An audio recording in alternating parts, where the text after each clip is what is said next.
We told you last night about the city of Wolfforth taking the first steps in creating a new city charter. That in turn is the first step in empowering its residents. KCBD News Channel 11's Joshua Ramirez spoke with Wolfforth City Manager Randy Criswell about this push to establish home rule in that city.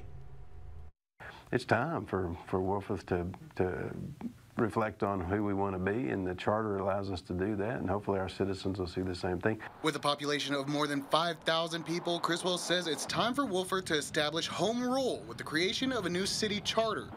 Right now, the city operates under general law, meaning the state holds the majority of power in governing the city.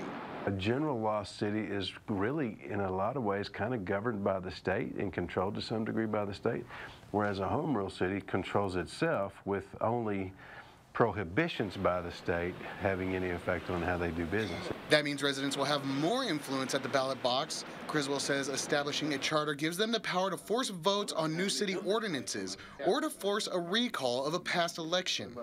General law cities don't have that authority. That's not granted. Criswell says under home rule, residents decide how their government is shaped and how it addresses the issues facing the city. It defines who's gonna do what, and what positions there will be, and what our authority will be, what our form of government will be, how we will govern ourselves. The city is still in the earliest phases of its plan right now, working to establish a charter commission of 15 people to oversee its creation. We're actually accepting applications for folks to be appointed to that charter commission. It'll be a tight deadline for the commission. Criswell says the city hopes to have a charter ready for voters to approve by November.